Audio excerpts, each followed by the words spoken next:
Yeah. So you guys all feel the satisfaction of having done your thing. Plan is I'm just going to go one at a time through each one's project, give you some feedback as to, it's like, oh, that's a good challenging question. Oh, maybe I phrase it differently. Things like that, you know. It's like, and after that, well, maybe we'll practice speaking question number 3. And after that, you know, maybe we'll blow off some steam. Okay? Yeah. It's been a long week. Yeah. Yeah. And next week, it's going to be harder. So, because you have a test. All right, here we go. So, team 1, first of all, team 1, if you didn't know, there they are. Okay? So you got Miss Audrey, got Miss Anna, or Gabby, right? And Miss Gift, and Rockstar. All right, well, let's give a hand, everybody. Woo, this team, woo! All right. So, I've set a precedent. We got to go woo for everybody, all right? Okay, all right. So imagine now that you're a student and you're going to take this. Okay, so here, this pops up on the screen. Now get ready to listen to a conversation. Let's see. Hi, Miss Anna. Do you have a minute? Oh, hi, Mike. Of course. What can I do for you? Well, I would like to talk with you about the assignment you gave us last week. Do you mean the individual assignment about grammar rules? Oh, no, that's fine. I mean, the project that we have to do in a team. Oh, okay. What doubts do you have about it? Actually, it's not exactly a doubt. I mean, it's something related with my team. I think they're not as involved as I am in the project, and I feel like I'm on my own. Oh, I see. It might be a free rider situation, right? I'm not sure what do you mean about it. Well, a free rider situation is someone who doesn't contribute to the team but is receiving the same benefit. Exactly. I feel that it's a lot of work and it's kind of an unfair situation. I mean, I would like to share and discuss the idea with them, but it's hard to come to an agreement about the strategies or approaches that we can follow. Do you have any suggestion on what to do on this kind of situation? Well, you should try to talk to them and voice your point of view on this situation. I tried that at the beginning, but they just jump into another homework they have. I'm very concerned because the deadline is pretty close. Yes, that's true. You should have your draft done by next Monday. Maybe you could talk with them separately and ask them what they suggest, in what way they would like to contribute to the project, and once you distribute the assignment, maybe you could work on a collaboration application online, which allows you to work independently but together at the same time. What do you think about this approach? I think it would work. I'll try to do it. I'm not sure if it's going to work, but at least it sounds like a good plan. Thank you, Ms. Anna. Sure. Good luck with your project. All right, cool.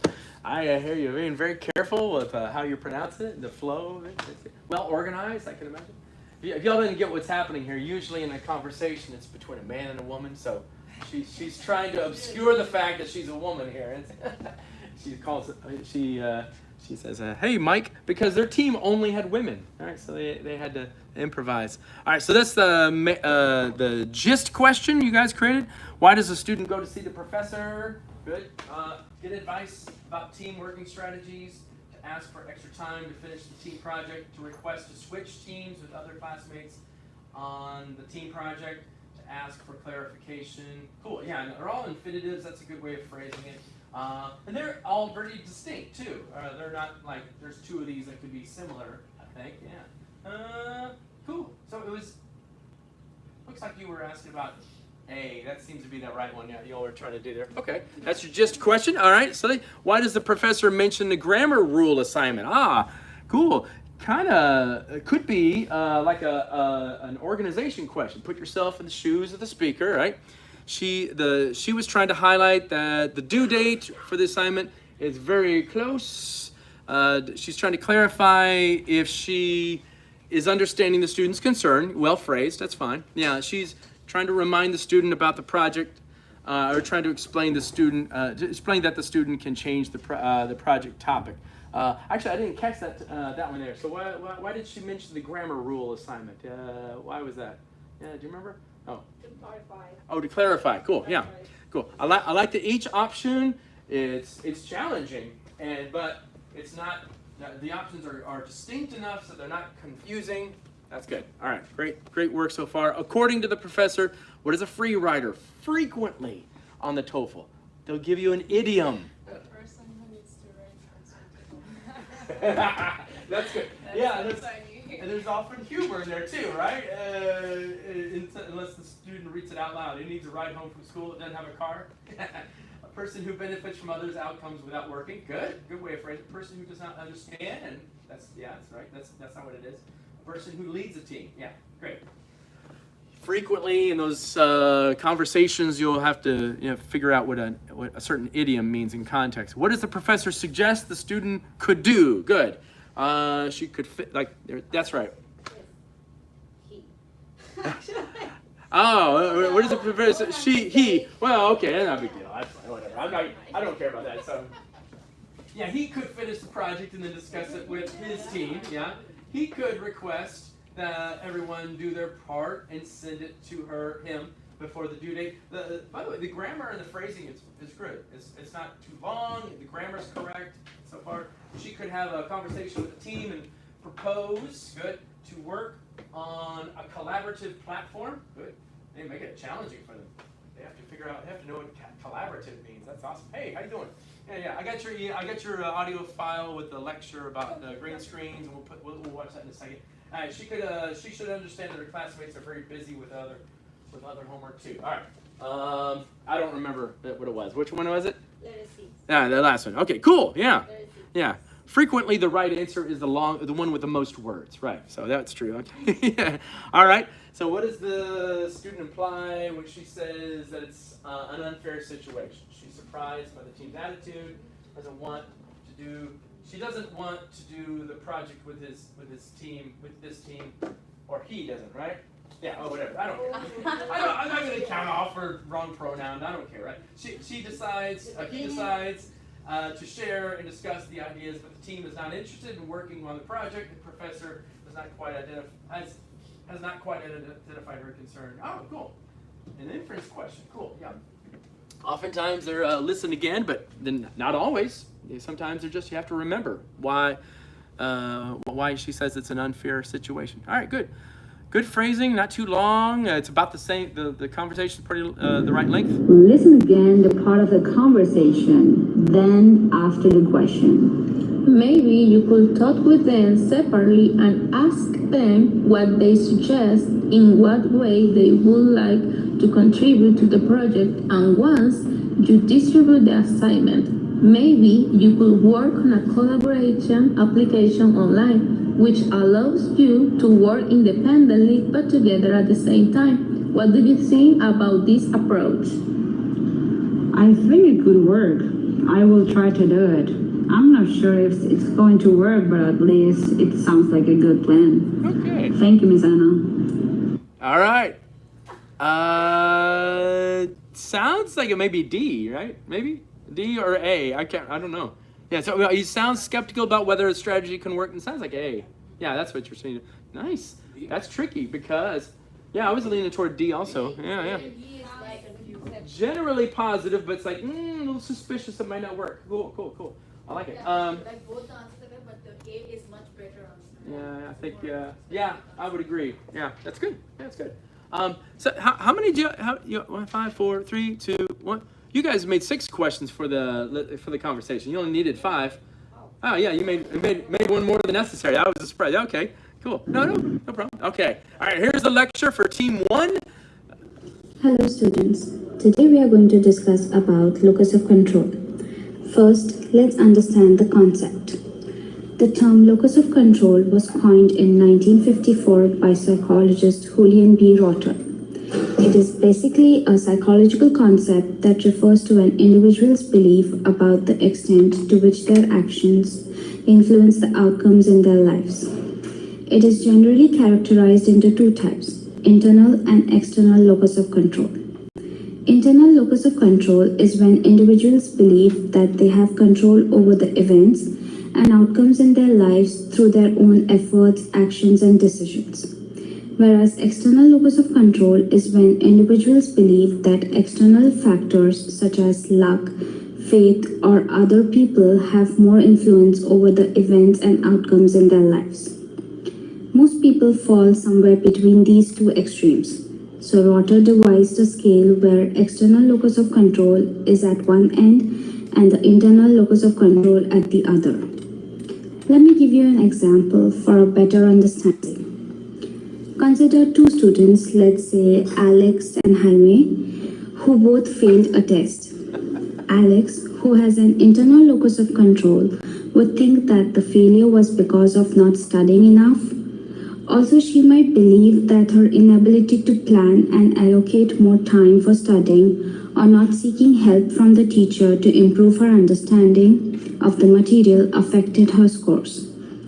On the other hand, Jaime, who has an external locus of control, would believe that the failure was due to the test being unfair or the teacher not liking him, and thus feels that there was little that he could do to improve the situation. Now, Alex and Jaime might be friends, but they would disagree about the reason they both failed the test. This is because they have different locus of control. Hence, they have different perspectives for the same situation. People with internal locus of control enjoy some benefits. For instance, these people take responsibility of their own performance. They tend to be self-motivated, that is to make things happen for themselves. They work twice as hard to achieve their goal. Additionally, they are more open to feedback because they believe that they have the power to change things for themselves and are more likely to view feedback as an opportunity to learn and grow rather than take it as a personal criticism. Also, they enjoy better mental and physical health as they know that they are in control of their own life. Therefore, they can manage stress and anxiety more effectively. It may also encourage them to adapt healthier habits and behaviors. However, people with a strong internal locus of control tend to be very achievement oriented, and this can leave those around them feeling trampled or bruised. And with a very strong internal locus of control, there is also a tendency to want to control everything, which can lead to difficulties in taking direction. Conversely, people who have an external locus of control, they are more likely to blame poor performance or mistakes on things such as circumstance, bad luck, or other people. They find it difficult to take credit when things go right. They tend to give up easily when faced with problems because they think that that's just the way things are. They are usually reluctant to forge new relationships or repair broken ones because they feel that they have little power to change things. They resist making lifestyle changes that could improve their situation. However, there can be times when having an external locus of control can be an advantage, particularly in situations where people need to be considerate and more easygoing. Okay, really good pronunciation there, Gift. That's good. Yeah, y'all are picking up that's Rakshar's voice. Yeah. Hey, good length. Actually, it's usually right about a little bit less than 5 minutes. That was good. And man, good delivery. And I realized it was probably a script from your book. No? From somewhere else? Did you guys create that? Yeah, like different sides. Sources? And you compiled that together? Wow. Oh, not from a textbook or TOEFL material. You kind of created that. Oh, wow. Interesting. Cool. Yeah. That was very easy to follow. You got two you started off with two people and she said Alex and Jaime. She is psychology. Yeah, that's right. It's just right up your alley. Oh, good. I figured many of you have expertise. So, yeah, you could be professor. That was I could take notes pretty easily on that one. Okay, so let's see.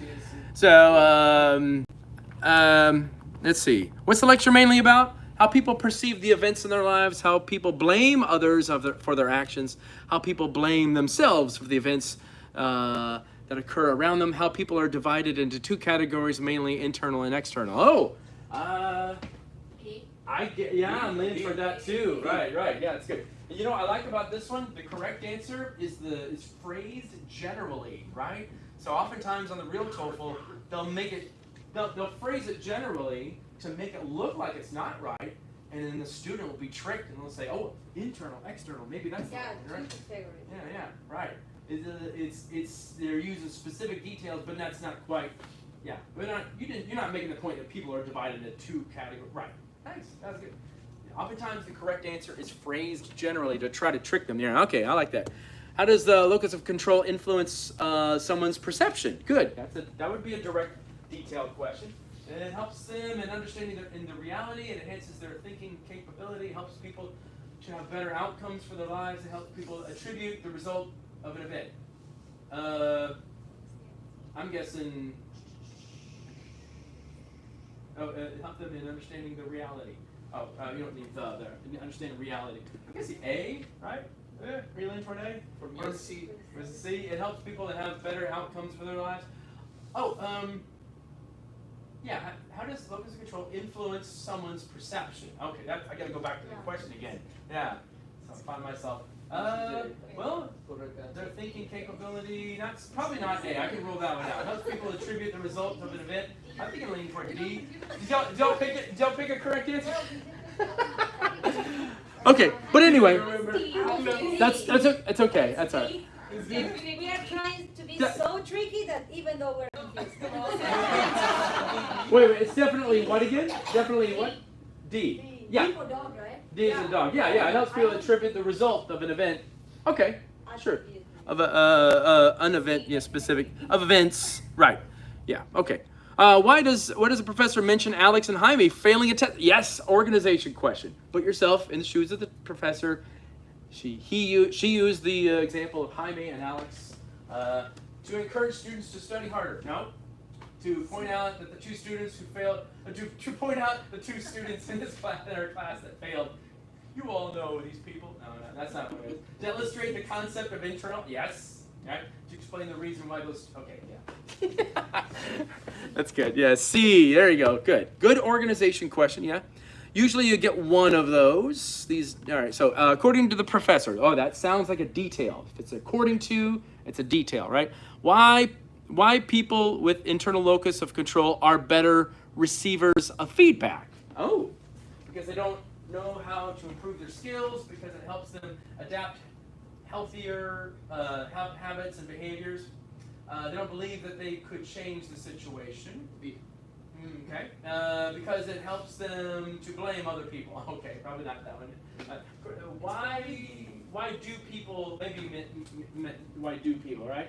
Why do people with internal locus of control? No. Why people with internal are better? Why are people with? Yeah. Why are? R goes in a different place. That's where it should be. Yeah. So R. Yeah, it's okay. No problem. Little typo. Heck, even in your textbook, there's typos, They don't know how to improve their skill. I'm guessing it's B? Maybe. Yes, it is. Yeah, definitely. Okay, cool. So I like that each, see, what's tough sometimes is, might be B. That seems right to me. But anyway, what I do like is that each option is distinct. It's not like you can get, the student's not going to get confused between the two. What does the professor mean when she says people with external locus of control find it difficult to forge new relationships? I like, so you dedicated one question to the internal and this is the external. I get suited. I hate people with internal locus of control. They're shy and introverted. They have bad luck and can't understand people. They believe their power. Right? Yeah, that's it. Good. I like it. Yeah, I like it. Good. Listen again to part of the lecture, then answer the question. However, people with a strong internal locus of control tend to be very achievement-oriented, and this can leave those around them feeling trampled or bruised. Ooh, idiom. Trampled and bruised. Yeah. People have an internal locus of control. Oh, man. Hang on. These people have an internal locus of control, and they feel that way. These people feel that way because they are around someone who hasn't. Okay, these people do not have an internal locus. Man, people are not affected by what other people think. I gotta fix this thing here. Okay. What does the professor imply about people who feel? Yeah. All right, cool. Oh, interesting. Including an idiom. That's good. Trampled means it gets stepped on. If you didn't know that, if you trample on something, you step on it. All right, cool. And there's the team. There they are. That's what I did. Look at that. All the ladies. All right, well done. Okay.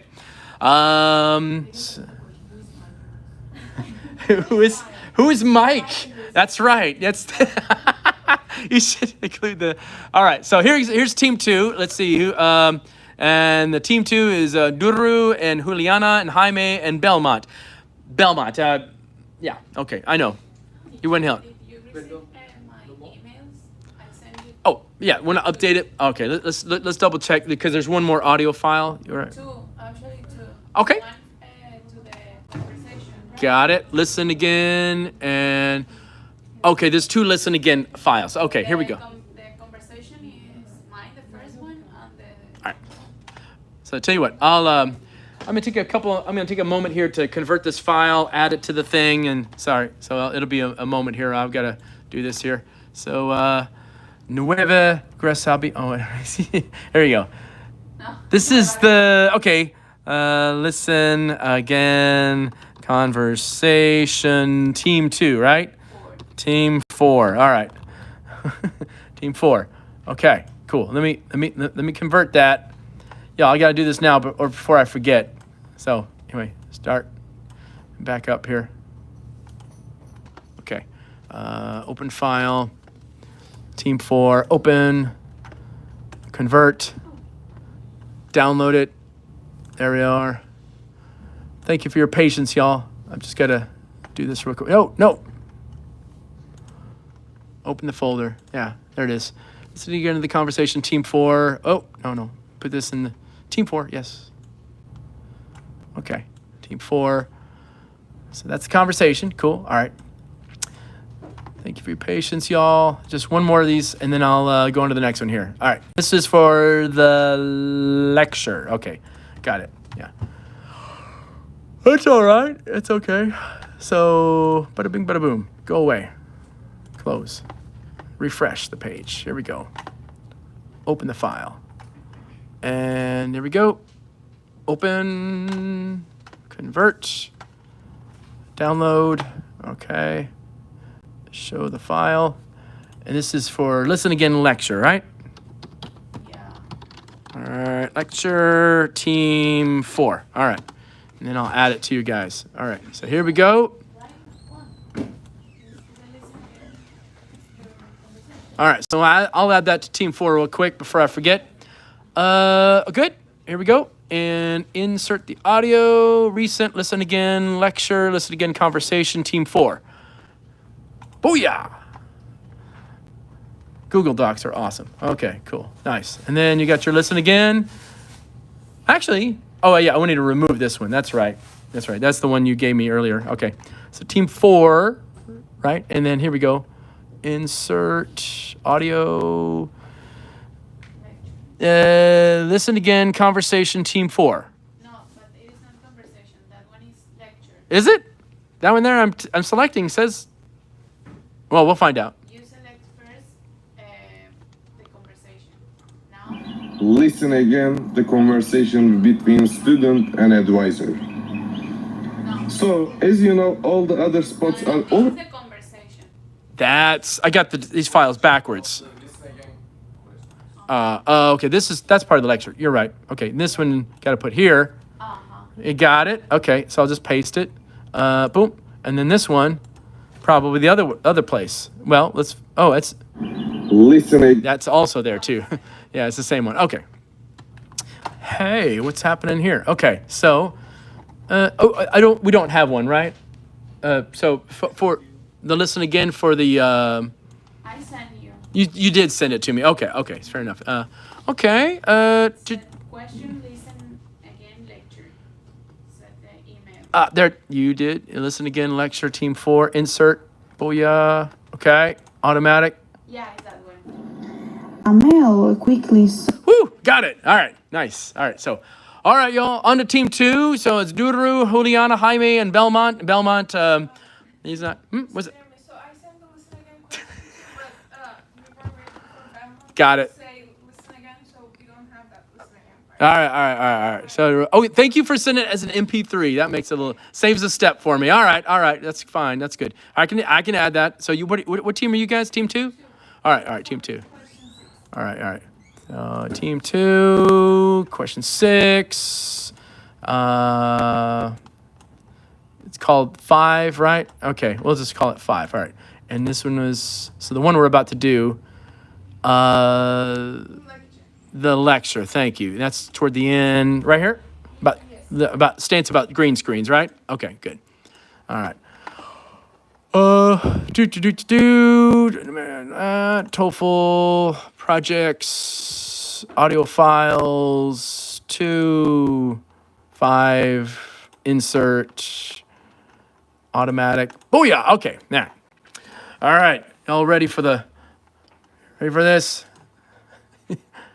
I gotta come up with a way you guys can maybe rate this. Maybe if there's a WhatsApp group or something like that. I gotta come up with a way you guys can, from your phones. Ooh, I like that one. Rate it privately or something. I don't know. We'll figure out something. All right. Imagine you're a student taking this.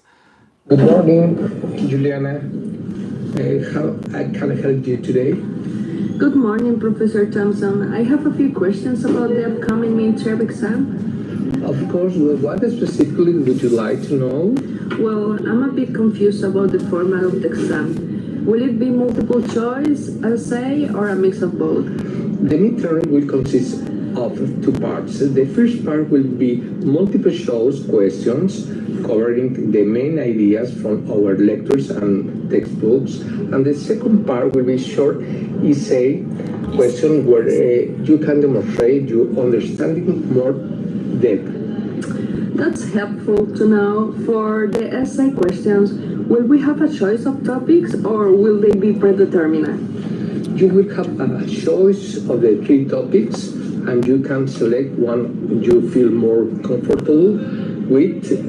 This should allow you to show your knowledge on the topic you are confident about. Great. Also, I wanted to ask about the study materials. Are the lecture notes and textbooks sufficient, or should we also review the additional readings you assign? The lecture notes and textbooks are primary sources, but I do recommend reviewing the additional readings as well. They provide important context and examples that could be useful for the essay questions. Thank you for the clarification. One last question. Do you have any tips on how to effectively study for the multiple choice section? Sure. One effective strategy is to create flashcards with key terms and concepts. This can help you test your recall and ensure you understand the material. Additionally, try to practice with the past exam question if you can find them. I definitely try that. Thank you so much for your help. You are welcome, Juliana. Good luck with your studies. If you have any questions, don't worry to stop by during office hours. Will do. Have a great day. You too. Right. Good length. That's not too long. It's about right. And that's the nature of the conversation. I gotta tell you, it's like that team, you guys were like really extra careful about how you're pronouncing it. You came to me, it's like, how do I say this word? And try to record it a second time. So I gotta give y'all credit for your attention to detail with pronunciation, over the pronunciation there. Predetermined. Oh, is she in here today? Yeah, okay. Hey, what's the primary purpose of the conversation? Yeah, discuss the content of a recent lecture? Nope. Clarify the format. Requirements for an upcoming exam, right? To review the student's performance previous. Nope. Arrange a meeting. Cool. Yeah. Very distinct reasons. All right. What are the 2 parts? Mentioned by the professor. Multiple choice, long essay questions, short essay and long essay questions, multiple choice and short essay questions, true, false, and multiple choice questions. I don't remember. C. Okay, good memory. All right, good. I can imagine that as a detailed question. That's good. What do the professors suggest the students should use to prepare for multiple choice? Yeah, and I like how organized your conversation was too. Like I have this problem, this one last question. Yeah, good transitional phrases, right? Study guides from the library, flashcards and key terms and concepts. I heard flashcards. Yep. Group study sessions, online quizzes. Okay. All right. Why does a professor mention creating flashcards as a study strategy? An organization question. Yes. Put yourself in the shoes of the speaker, right? He's doing that to suggest a method for organizing study groups. No. Yeah, to provide a technique for improving memory recall. Maybe, yeah. To recommend a way to review the additional readings. Okay. To emphasize the importance of attending lectures. Probably B or C. Yeah, there you go. So you're good. I like each answer is distinct, and I can't confuse it. And good phrasing. I think you phrased it well. Listen again, part of the conversation between professor and the student. Answer the question.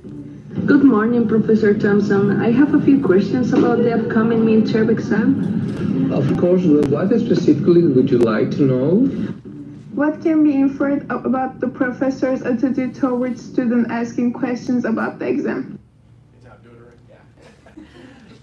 The professor prefers students only ask questions during lecture hours. I don't get that impression. The professor encourages students to ask questions and seek help when needed. Yeah, I think I get that. My door is always open kind of feeling I get from that. Professor is indifferent. Like, whatever. No. He prefers students to figure out okay, it's B. Okay, good. Good. All right, y'all, here we go. Here's the lecture. In a recent interview, a prominent director shared his thoughts on the use of green screens in the cinema industry, highlighting a significant debate among filmmakers. This director, like many others, is critical of green screen technology for several reasons. Firstly, he emphasized that one major issue is the difficulty in transferring genuine emotions from the actor to the audience. He explained that when actors perform in front of green screens, they often lack the tangible environment that helps to enhance their performance. For example, he mentioned the scene where an actor had to react to a monstrous creature that would be added later via CGI. Without the actual creature presence, the actor's reaction felt less authentic and convincing. The director also pointed out the misuse of special effects as another reason for his opposition. He argued that the over-reliance on green screens often shifts the focus from storytelling to creating flashy visuals. This can be motivated by the desire to attract audiences and maximize profits rather than to enhance the artistic quality of the film. Good. As a result, the integrity of the cinematic experience might be compromised. Despite this criticism, the director acknowledged that not all filmmakers share his views. He mentioned that many directors see green screens as an invaluable tool. For instance, they allow for creation of fantastical worlds and effects that would be impossible to achieve otherwise, thereby expanding the boundaries of storytelling and enabling directors to bring their most imaginative visions to life. Moreover, he conceded that some directors argue the use of green screens does not necessarily detract from the acting. When used for special effects, green screens can seamlessly integrate with live action, enhancing the overall visual experience without diminishing the actors' performances. Even when creating backgrounds or environments, skilled actors can adapt and still deliver compelling performances, imagining the scenarios and reacting appropriately to preserve the emotional depth of their acting. In conclusion, while the director maintains his reservations about green screens, he recognized their benefits. He believes the impact on the art of cinema ultimately depends on how these tools are used, whether to enrich storytelling or merely to create spectacle. Wow. Okay. Were you driving? No. Oh, okay. Wow, I was gonna say, when I first saw that how long it was, like 2 minutes 45 seconds. Oh, okay. Usually it's a little shorter than a lecture, but dang, if I had that, that's very dense. A lot of information I gotta write down about that. Yeah, film studies and class, and it's been a specific topic. Like, I was gonna say, I know you're reading a lecture. That's fine. But yeah, you handle those pretty advanced words effortlessly. You pronounce them right. I didn't hear you stumble on Yeah, it's some. Oh, you practiced a lot. Well, no, there's several times where I thought, dang, that's a word that's difficult for a lot of students to say. But you said it seemed pretty effortless. But you practiced, good. All right, what's the main focus of the director's interview? Lecture, not really an interview. Interviews two people, right? Yeah, so it's okay. The history of the green screen technology. Nope. Controversy surrounding the use of green screens. Maybe. Technological. Y'all know what green screens are? Even though, you know, the weatherman gets out in front of there's not really a map there, yeah. And they can never wear a green shirt or else they become transparent. Okay, technical aspects, no. Financial benefits, you touched on that but I think it's B, right? Yeah, good. Good, yeah. B, yeah, it's controversy, use of green screens. It's kind of like you're creating a spectacle, but it undermines the artistic value of the, yeah, good. All right, according to, that's a detailed question. Why do some filmmakers oppose the use of green screens? Good. They're too expensive? Nope. They distract actors from their performances? Yeah. You mentioned it. That's right. Because you got to interact with this monster, and I like that you chose the one from Jurassic Park, because that was exactly what you were talking about in the lecture, right? They prevent genuine emotion from transfer from actors to the audience. I might be leaning toward that one, but I think that's the right answer, right? Okay, good. They're difficult to set up and maintain, so it's not about difficulty and expense. I'm between those two. That's good. I want to make it hard. I think, yeah, B, yeah, that's one. All right, go. Okay, what example does the director provide to illustrate the director? I guess you. What example does the director provide to illustrate the challenge actors face when performing in front of a green screen? Oh yeah, what example? Acting in a historical drama without authentic costumes? Nope. Reacting to a monstrous creature? Yep. Yeah, that's the one. Okay. Yeah, okay. So, yeah, the detail. How do directors justify the use of green screens despite the opposition? Cool. It's like, what are the other side of the coin, other side of the argument? They believe green screens reduce production costs. They think green screens can enhance visual storytelling. They feel green screens eliminate the need for an on-location shooting. Maybe. They argue that green screens improve actors' performances. Well, it's not D. It's B. Okay, enhanced visual storytelling. Yeah, that's right. Yeah, I would be leaning towards C because that sounds like, but I don't think you mentioned that. Yeah. That's good. That's a good trick. Yeah, you don't have to be on location. You just be in a studio. But I don't think you mentioned that. That's good. Yeah, you're requiring them to take notes in there. That's good. What can be inferred about the director's opinion of use of green screens? Director believes green screens should never be used in filmmaking. Well, I don't know if you, maybe. The director, professor. Yeah. The professor thinks that green screens are necessary for all modern films. Okay, good. Good fatalistic terms in there. Yeah, I know that's not the right answer. The professor acknowledges both advantages and disadvantages. And it sounds like the D, right? Good. Because you know what? If I'm a student and I didn't quite take notes properly, C sounds reasonable. But I get the impression from what you said. Sorry, it was C. It was C? Okay, all right. I was thinking for the last part. He's saying that he realizes also green screens is fine. Depends on how you use it. Okay, yeah, very fair enough. Just the last part. Fair enough. Okay, yeah. Well, this is good because this is one of the last questions, and you put that information toward the end. Okay, well, good. You made it perfect. All right, yeah. C. All right, here we go. In conclusion, while this director maintains his reservations about green screens, he recognizes their benefits. He believes the impact on the art of cinema ultimately depends on how these tools are used, whether to enrich storytelling or merely to create spectacle. It's a B? Yeah, I think so. Yeah, it's good. And it's interesting, it's she, but maybe you're playing the role of a man, just like Audrey was out here. Okay, good. Nice. I could see this is something, y'all are pulling from your expertise. You have pet film background too. Yeah. Okay, that's very manageable for a student, still pretty challenging.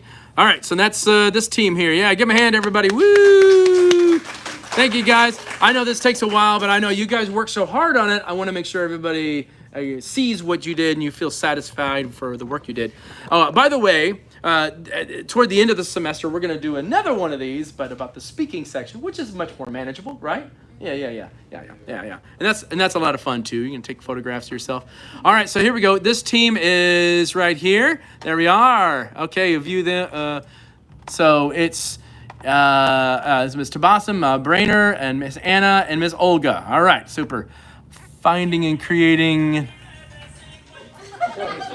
That's all right. Okay, that's okay. Now, I guess that's their song. That's their song. All right, I love it. All right. So imagine you're about to take the TOEFL test. Here you got to take notes. Don't take notes. But you know. Yeah. Here. No. Don't take notes on it. But just imagine you're the student now. Yeah. You got to listen to this. Everything all right, Carla? Yes, I just wanted to talk to you about the assignment that's due in on Monday. I can give you an extension if that's what you want. No, it's not that. I wanted to ask you about the word limit. At the moment, I'm over it, but I found so many useful sources that I don't really want to cut anything out. Well, it's meant as a guide rather than a hard and fast rule. It's not as if I would stop marking as soon as I reach the word limit, but I don't really want you to go way over it either. 2,800 is the absolute maximum, I would say. Wow, that's still going to be hard. Well, you can use this opportunity to try to make your writing more succinct.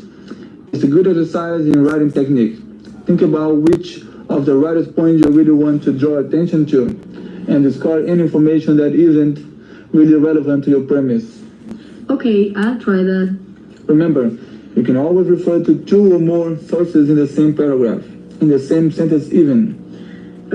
What do you mean? If one of your citations seems to complement what another says, you can refer to them at the same time. You can do that when they contradict each other too. It's a perfectly acceptable way of constructing a paragraph. I get you. Well, I'd better go. I have got a lot to do before Monday. Hang on, Carla. While you're here, I wanted to mention something to you. What's that?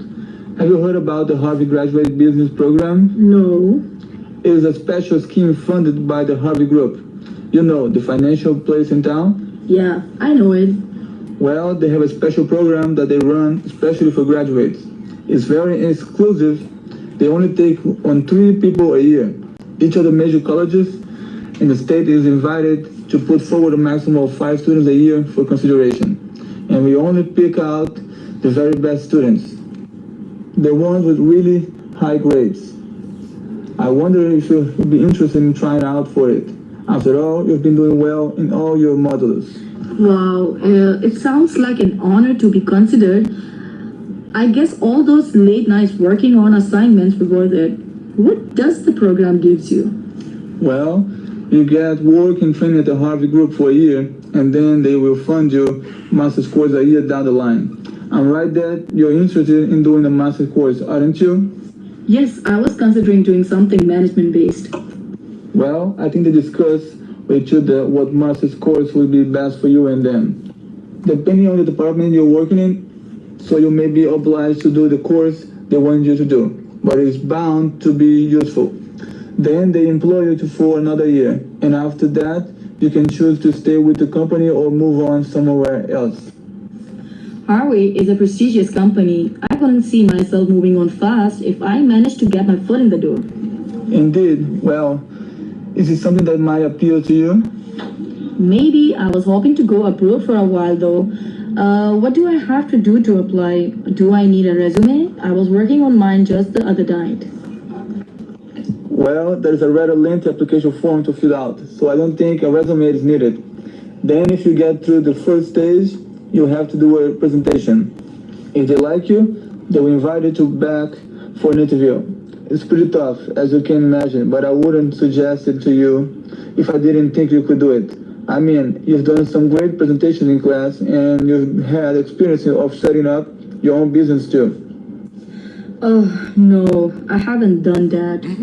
Haven't you? I thought you did something selling perfumes. That's Miranda. Is it? Sorry about that, my mistakes. But you still have experience working in a business, haven't you? Yeah, I have worked in my dad's office in the vacations. Well, that's very valuable. I'm sure you learned a lot from that.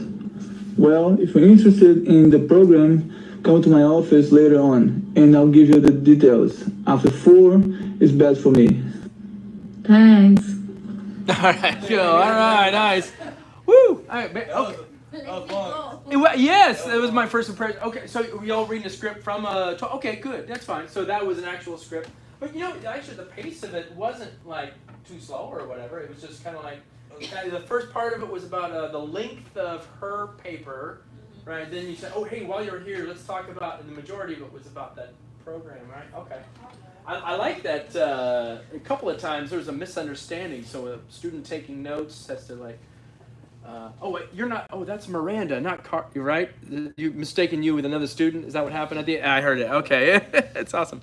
And yeah, he was thinking you came there for a different reason, and it's like, no, I'm here for. Okay, all right. What did Carlo want to talk to the professor about? This is good because majority of the conversation is about that, whatever program. But you came for a different reason. She doesn't know how many sources she should refer to. She doesn't think she can finish her assignment on time. She's worried about that her assignment's too long. Yes, I think that's it. Has been unable to find good sources for her assignment. It's C, right? Yeah, okay, cool. Thinks it's too long because you had this limit. 2,000 whatever words? 2,800. Oh my gosh, yeah. I don't think I can make it that short. What kind of project? Dang, that's a lot of words. Okay.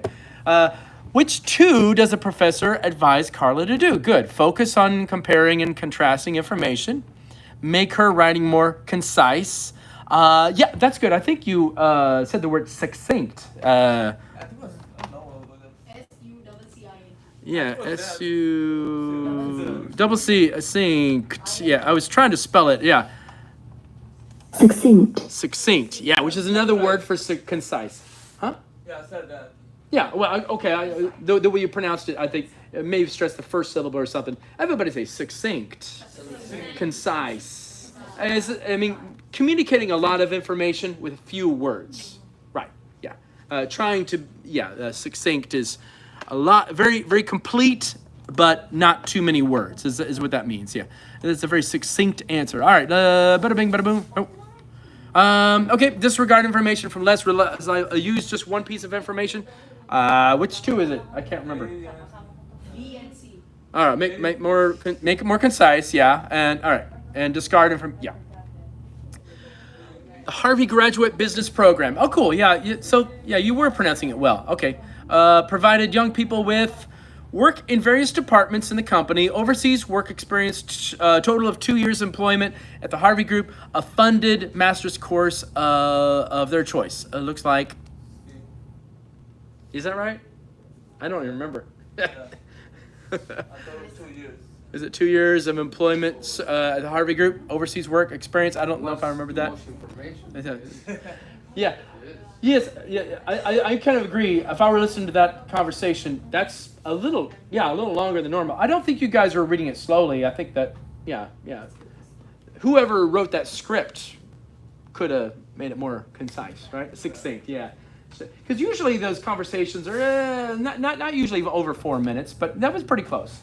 Anyway, not a big deal. The first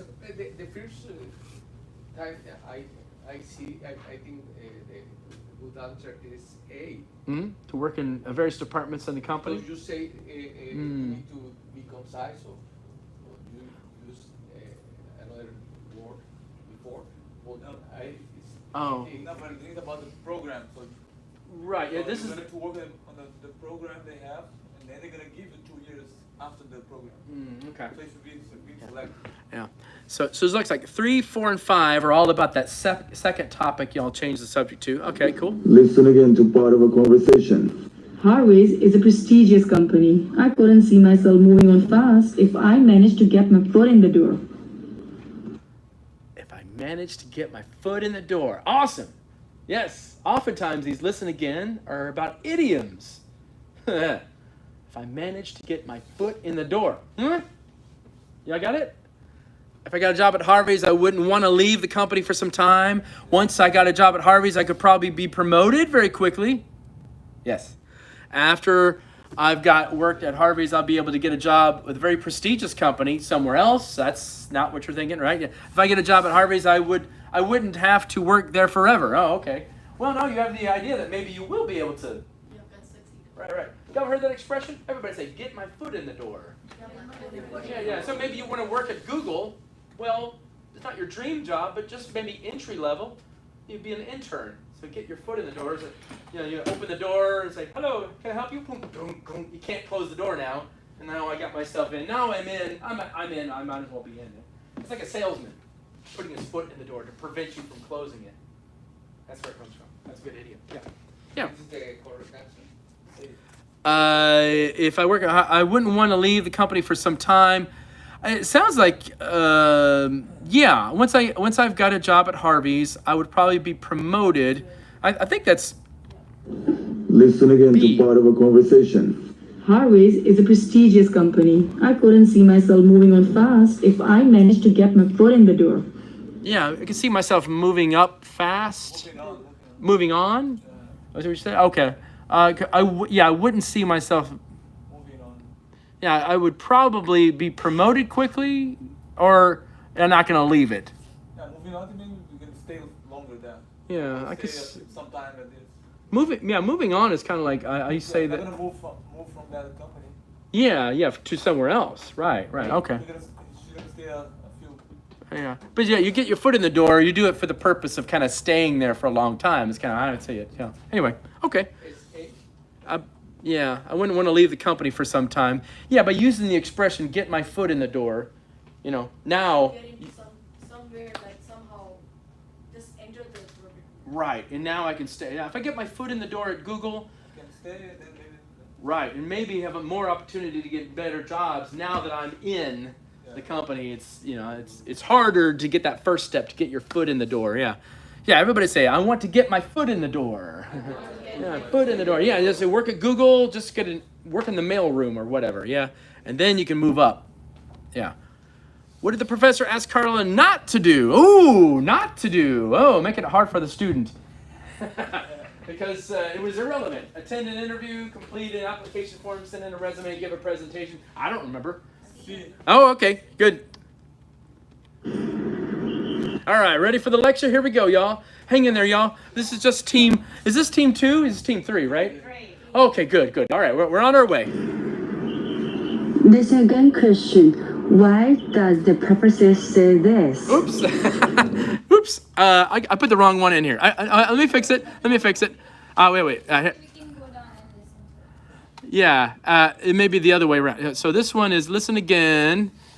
Why does the professor say this? Oh, wait. Let me. Maybe this is it. The second. Yeah. Okay. Yeah. No. I got it. Here. I'll fix it. You gave it to me.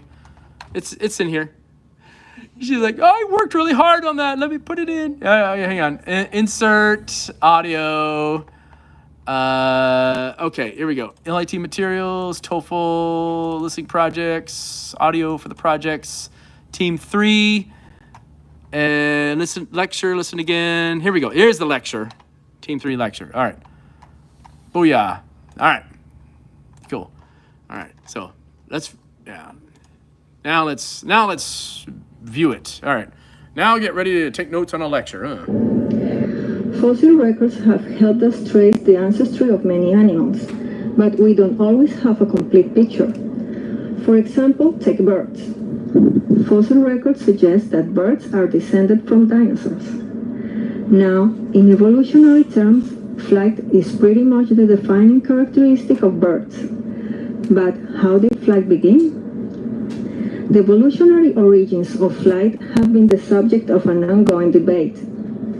Were the ancestors of birds originally airbound, or did they start as tree dwellers? Controversy has been swirling around this topic for years. An important step in developing a hypothesis about the evolution of bird flight is establishing birds' evolution lineage. Can we identify their ancestors? One step toward the answer to this question was a discovery of the first fossil specimens of Archaeopteryx in Germany in the middle 1800s. Like dinosaurs, Archaeopteryx had teeth, scales, and long bony tail, and a long bony tail. But like birds, it had wings and feathers.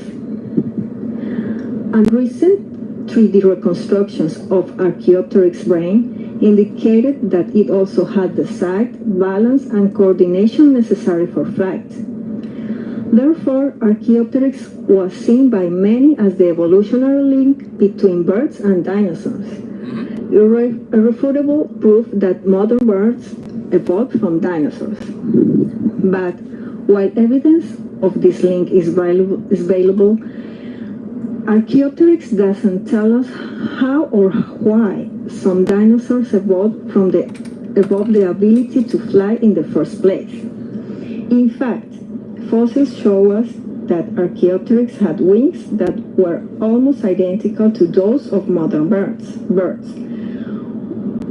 What that means is that wings had already been around for a while by the time of Archaeopteryx. So, to find out more about the origins of flight, we need to go further back in time to the ancestors of Archaeopteryx. But unfortunately, the fossil record has generally been less than helpful about what came before Archaeopteryx. So it was only possible to speculate about how and why flight evolved. Okay, so until very recently, there have been two dominant hypotheses of how flight might have evolved in the ancestors of Archaeopteryx, an arboreal scenario and a cursorial one. The arboreal hypothesis proposed that early birds like Archaeopteryx are descended from tree-dwelling dinosaurs that evolved feathered limbs in order to better propel themselves to tree from tree. So the assumption is that bird flight evolved from the activity of jumping and gliding or parachuting down the branches of trees. In the process, wing flapping developed as a means of steering and to aid gliding. The cursorial camp, on the other hand, contends that the ancestors of birds were ground-dwelling, fast-moving to the legend predators.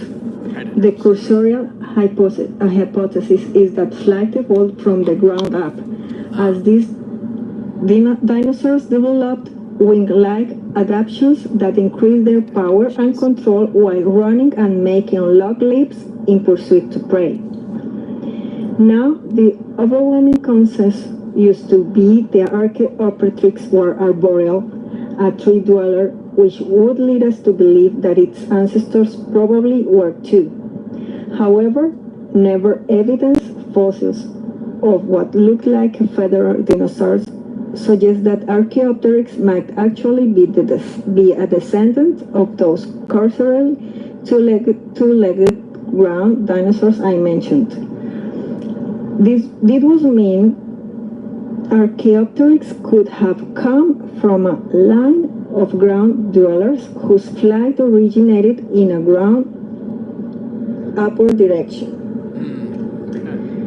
For a long time, the pendulum had swung between the cursorial and arboreal hypotheses. One would get popular, then we would find evidence supporting the other. To complicate things, there is now another hypothesis of how flight originated, the pouncing hypothesis. The pouncing hypothesis suggests that the truth might be somewhere in the middle between the cursorial and arboreal ones. According to the pouncing hypothesis, flight evolved from terrestrial hunting behaviors, similar to what cursorial hypothesis suggests. But those hunting behaviors involved pouncing on prey from elevated positions, jumping over rock or tree branch, for example. And this aspect of jumping downward from above is related to the arboreal hypothesis. And yet another twist, more recently, we man. found the fossils of another bird-like species, like its species that it's even older than Archaeopteryx. What about those animals? Were they arboreal, cursorial, or did they pounce? There's definitely a lot of research still to do. All right, well, you gave yourself a challenge. Archaeopteryx. Oh my gosh, you gotta say that and plus. Okay.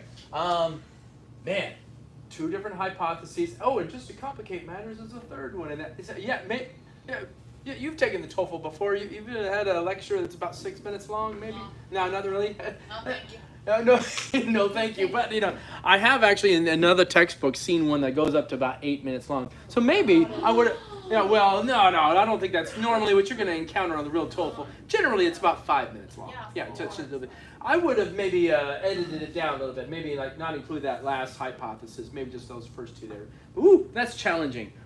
Cursorial and there's names thrown at you. Okay, so right, it's a challenge for the student. What's the main idea? Discusses two different hypotheses. Well, it mentions a third also. How dinosaurs evolved into birds. How species of Archaeopteryx flew. The discovery of feathered reptiles. It's the first one. A. Yes, that's right. That's right.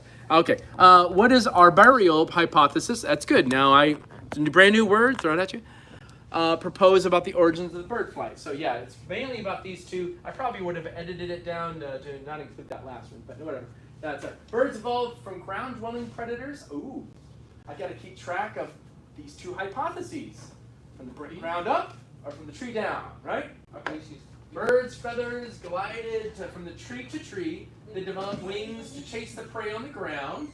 That's the pouncing one. I think they're pouncing, right? Yeah. Pounced on the prey. That's a good word. Everybody say pounce. That's what a kitty cat does. That's pouncing.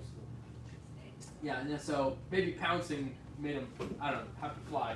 I think it's... I forgot the name of these two. It's arboreal. Yeah. Yeah, I think it's A. Yeah. All right, what is the pouncing hypothesis about birds evolved from aquatic? Oh, no, it's not that. Flight evolved from pouncing on prey, elevated positions. It's B, right, yeah. Birds developed flight for long distance migration. Nope. Birds evolved from nocturnal, nope. All right, good. All right. Why does the professor mention Archaeopteryx? Ooh, awesome. Organization question. Put yourself in the shoes of the professor. To demonstrate one of the hypotheses of Archaeopteryx. What? Oh, no, he mentions Archaeopteryx to provide evidence for her idea. This one. Yeah. Well, looking at each other. Irrefutable proof that birds came from dinosaurs is what you said, right? Give an example of evolution of bird flight is establishing birds' evolution lineage. Oh, you know what? These two seem kind of similar, don't they? Yeah. Okay. Provide evidence for her idea. Well, it's not her idea, I guess. Yes, what idea? Yeah. Okay, because she mentioned about the birds and dinosaurs and with exactly idea. That was an evidence or that was an example? Yeah, it was established. It showed kind of fine. Well, no, it's not. Well, Archaeopteryx is kind of a thing she called like a missing link between dinosaurs and birds, right? I happen to know about this one already because I watch science videos. But I mean, yeah, it provides. Okay, so I would be able to go with either one. Maybe I would make. I'm guessing it's this one. To give an example of the evolution of bird flight is establishing their lineage, their ancestral line. Well, yeah. Okay. Let's keep going. Based on the lecture, what can be inferred about the impact of new fossil discoveries on existing hypotheses about the evolution of bird flight? Oh my God. Oh my God. Be merciful to the students. What are you doing? Oh God. They only have new fossil discoveries tend to reinforce the... I don't want to read that. Okay. Well, this is where the word succinct comes in. Maybe, could you phrase this with fewer words? Because the student has only about a minute to answer this one. So let me see. New fossil discoveries tend to reinforce the prevailing hypotheses without altering the scientific consensus. New fossil discoveries often challenge and refine existing hypotheses. I think it's that one. Leading to shifts in scientific understanding. Yeah. The new fossil discoveries generally have little impact on the ongoing debate about. No, it's not that one. New fossil discoveries have conclusively resolved the debate. Well, not that either. It's not like it's not B. It's B. Yes, say not sure. So, but maybe shortening the phrasing. Yeah, because that's maybe phrase it with fewer words there. Okay. The second question, why does the professor say this? For a long time, the pendulum has swung between the causal and arboreal hypotheses.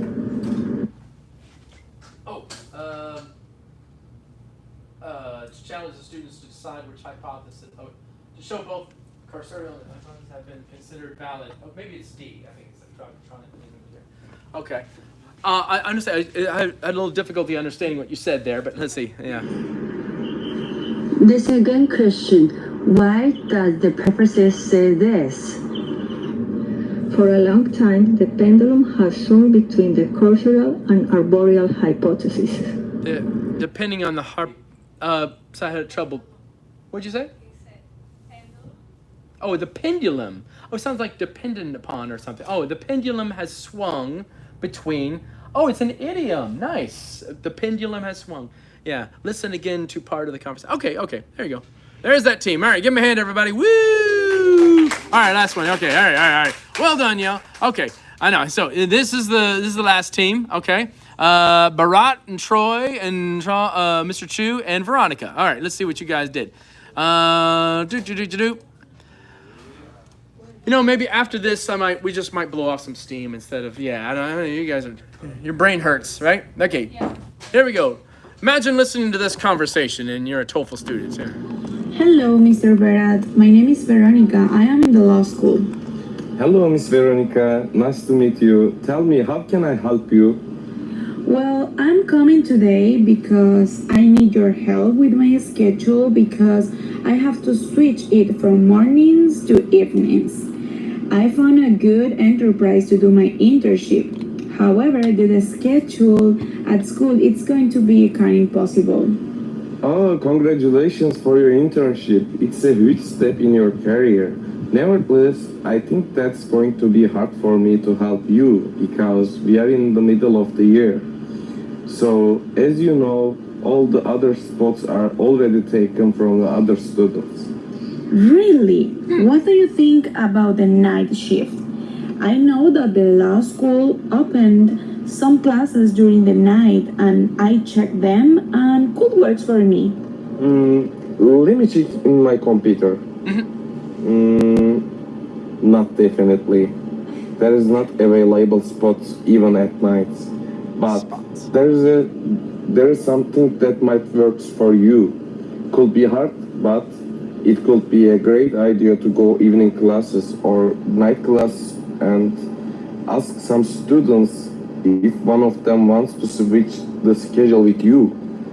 Oh, that sounds great. Thank you so much for the suggestion, Mr. Berat, but I already did it.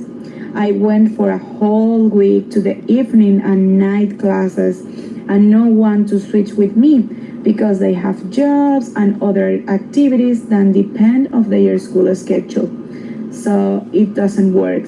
Is there any chance to create an extra spot just for me? I'm so sorry about that, because for the law school, it's impossible to create an extra spot just for you. Let me think. Maybe you know the Professor Audrey.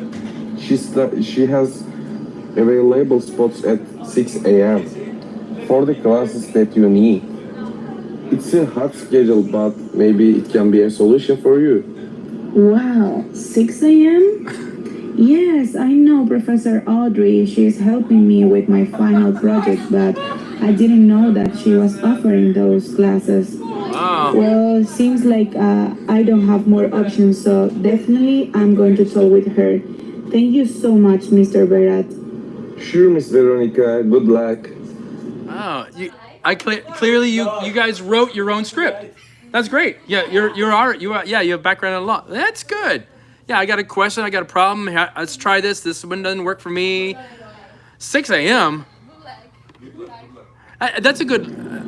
That's a good length too. Not a little bit less than 3 minutes. That's very manageable. All right, good. And good. It's very noisy in your office. Against the law. I'm just kidding. Okay, why does a student go to see the law school advisor? Okay. Oh, all right. For suggestions on how to finish the project? Nope. To ask for advice in sharing or starting her internship, schedule tutoring classes, switching classes with different schedule. Okay. All right, good. All right, very straightforward. That's right. And I like each question is very distinct. They're not confusing. Why does a student mention that she got an internship opportunity? Okay, that's a organization question. So put yourself. What she's trying to do in that moment, right? She's trying to explain how life in law school has been difficult for her, to inform the advisor that she's planning to leave. Yeah, that's right. No problem. Yeah, the infinitive would use the base form. Yeah, that's right. To leave the law school. So is it? I probably wouldn't use the law school. I mean, just leave law school altogether, or not, or unless you're talking about that particular school. Yeah. Leave that law school. Right. Okay. Then that's fine. That's fine. To emphasize that she really needs to switch her schedule. Okay. Or to suggest. Okay. Add more law. Okay. Yes. It needs. Yes. That's right. It needs an S in there. Okay. Little things. Not big deal. Okay. Yeah. Okay. She mentions that she got an internship opportunity, to emphasize that she really needed to switch her schedule. Is that what it was? See? Yeah. Okay. Cool. All right. How does the advisor help the student? Good. The solution is the other detail that you ask. He gives her a list of possible universities which have spots available. Have more spots availables. Oh, yeah. Sorry. That's okay. That's okay. Little typos. Even in your textbook, you got little typos. That's okay. More spots available. He encourages. That's not. There we go. He encourages her to talk with a professor who has available spots. Yeah. Maybe. What? Yeah, it was Audrey. Yeah, Professor Audrey, also known as Mike. Yeah. Adds extra spots just for her. He's not going to add spots for her, right? Is that why it's wrong? It's B. Yeah, it's wrong. Yeah, good. That's tricky. Yeah, because they talk about adding an extra spot. Because she asked her. She asked the professor. That's what it was. Can you make an exception for me? Make an exception. He says no. No, that's illegal. And we are in the law school. That's a good one. Because as the student's taking notes, she asks for this thing and he says no, and they might miss that. Okay. He allows her to go to the evening and night classes. Okay, all right. So all right, so let's go. It's good, it's good. And it was I can imagine a student listening to this. It's very easy to take notes on it. It's challenging enough. What does the man suggest the woman, what does the man suggest, what does the man suggested, I'm sorry. The grammar in here is a little rough here. What does, presently, the man suggest, the woman do, not to do. Okay, here, I'm sorry. To find available spots. There we go. To find available spots in a different schedule. All right. Talk with all the professors to be part of their classes. He is not sure about what the student has to do. All right. And to ask the students who are in the evening and night schedule to switch with her. Yeah, to register for the classes early because they are in the middle of the year. All right, cool. Maybe D. All right. What does the man suggest the woman do to find available spots on a different schedule? I believe that was a suggestion, right? Well, I mean, you were asking like, hey, there's maybe a 6 a.m. one, right? Professors. No, it's the professors. No, not all. Which team? It's C. Okay. It's a C. To ask students who are in the evening and night schedule to switch with her, I think was one of those. And there was another option, I think, about something about a 6 a.m. All right, challenging. Nice. And you're right.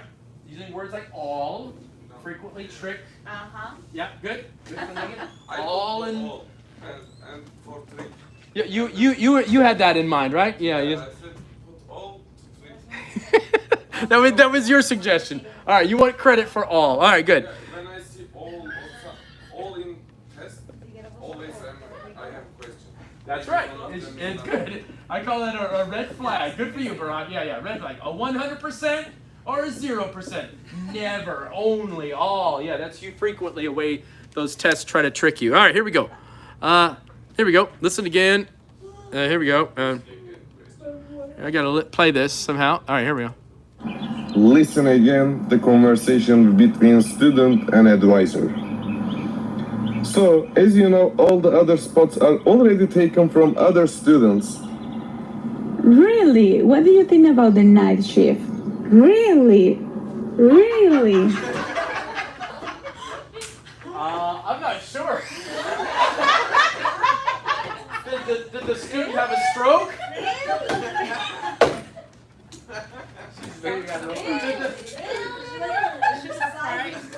What happened there? What were you doing? I gotta hear that again. Hold on. Wait. Listen again the conversation between student and advisor. So, as you know, all the other spots are already taken from other students. Really? What do you think about the night shift? Really? Really? I know what you're trying to do. What does the student mean when she says, really? That's what you're trying to do. I see what you're trying to do. It just doesn't sound like that's what you're doing. Okay. She's surprised because I was just trying to find it. Yeah, okay. It's an E, right? Yeah, I mean, by really, your friends are never gonna let you forget that you did that. That's funny. 3 times. Exactly. Yeah. That's good. All right. Okay. Here's the lecture, and it's brought to you by Professor. Good morning, class. Today, I would like to introduce you an interesting topic. No, you just didn't want to be in the picture, but I wanted to contribute. So don't let your eyes fool you. Professor Chu, the character, the professor has that very high voice. It could be a man, right? Yeah. Good morning. All right, here we go. Right. Well, yeah, and Rakshar did it with Griff too. It didn't matter. Whatever. Okay, here we go. Yeah, we don't have enough guys, so okay, here we go. Good morning, class. Today, I would like to introduce you an interesting topic in my biological lecture. Hummingbirds, which are birds native to the Americas and comprise the biological family Trochidulae, have many interesting behaviors. Hummingbirds migrate north from Central America and Mexico to their breeding grounds in the southern and western United States as early as February, and to Canada later in the spring. They travel 4,000 miles from Mexico to Alaska every spring. Males usually arrive first in the spring.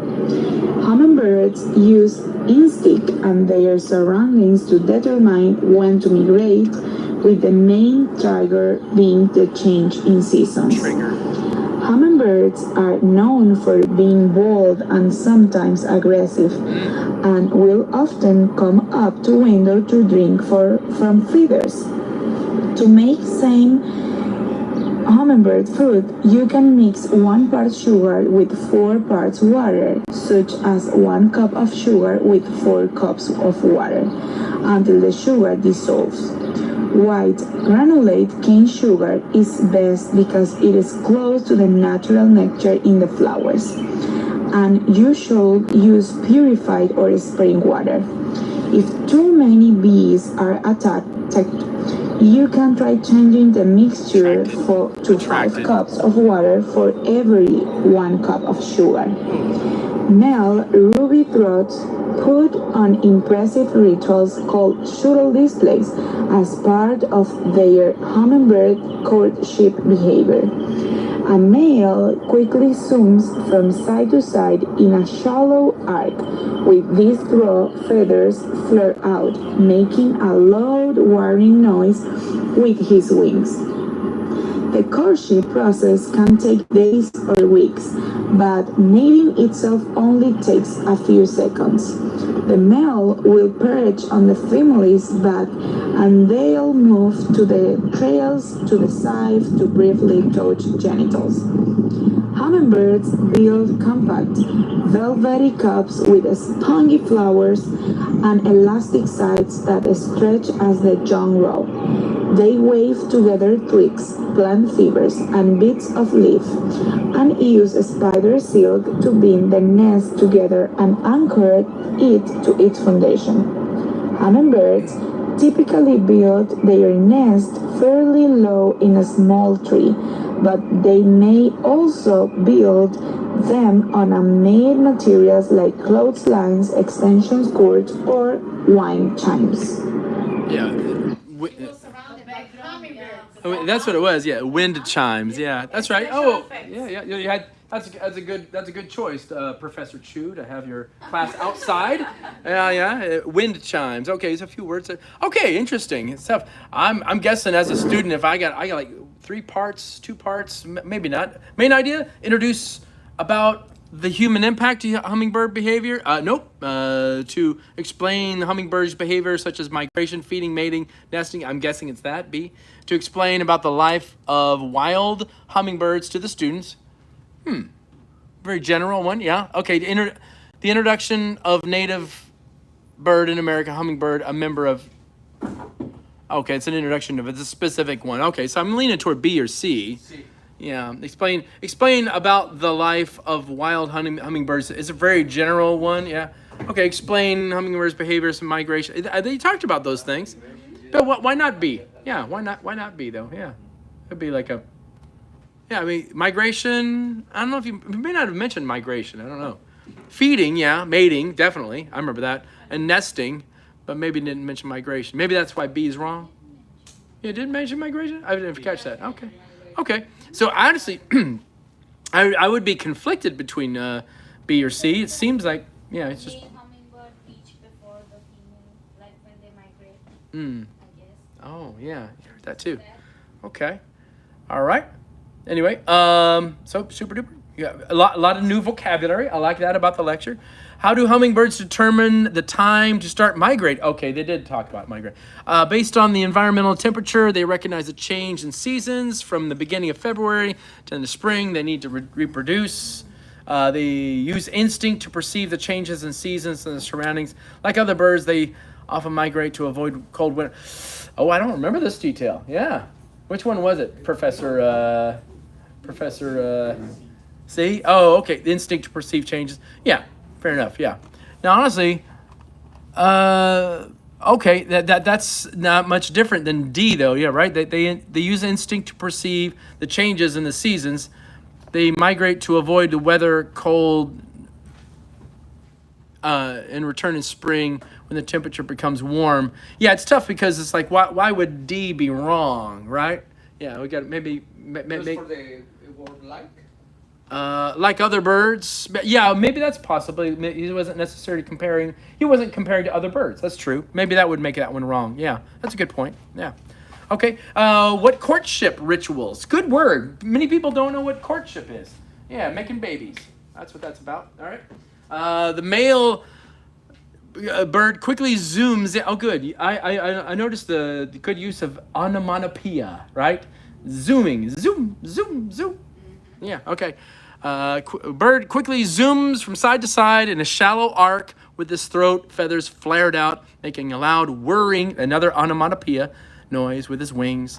The male will perch on the female's back, and they move their tails to the side and briefly touch genitals. I remember that moment, in the lecture. That's, okay. That's the courtship ritual to attract the female. This is the moment it actually happens. Yes. Okay, I see what you're doing there. Steps in a process. How do they make babies, right? Okay. They put on a shuttle display. Yeah, fly around the female for several days. Ah, I do have the word court in there. Yeah, that's true. Man, a lot of them do. A lot of them seem right.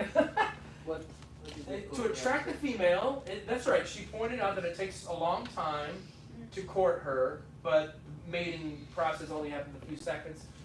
Ooh, that would be tough, though. I mean, a lot of those seem right. Okay. Which Why? is Yeah, which one would be right? Yeah, I'm. Yeah, zooms from side to side, a shallow arc with his throat flared out, making a loud whirring noise to attract the female. Male will fly around the female for several days and weeks to court her, but I do remember, like you're right, Tabasum, this whole courting process could last a long time, even though the mating lasts for a few seconds. I remember that moment.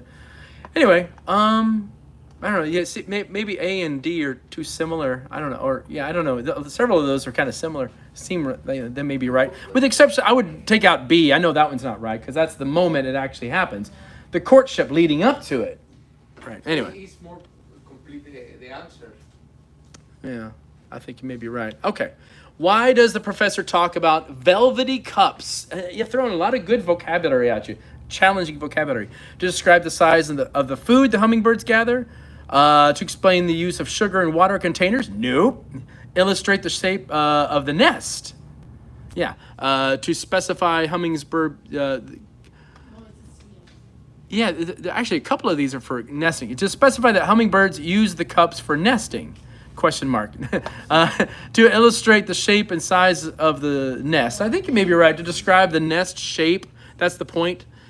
Ooh. So I get you. That's an organization question. Like, use the metaphor of a velvety cup and to describe what it looks like. Yeah.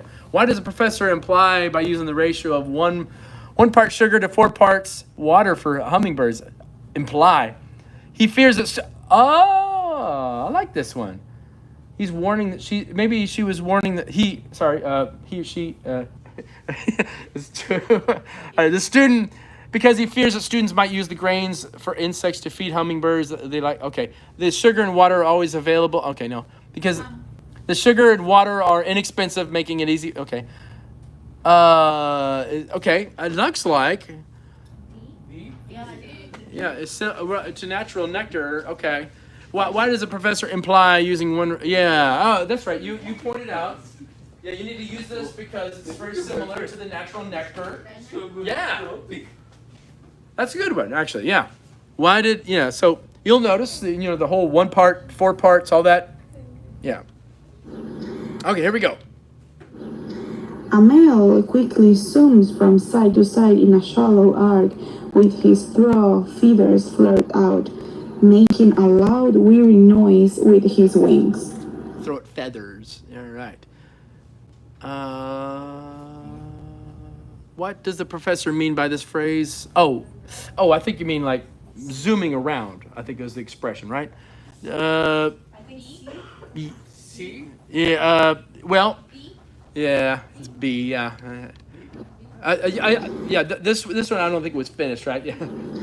A male quickly zooms from side to side in a shallow arc with his throat feathers flared out, making a loud whirring noise with his wings. Yeah. Well, throat feathers is what you're trying to say there. Yeah. Throat feathers. And that's important in English. Throat feathers. Okay. Zoom. I think there was another one. Like this.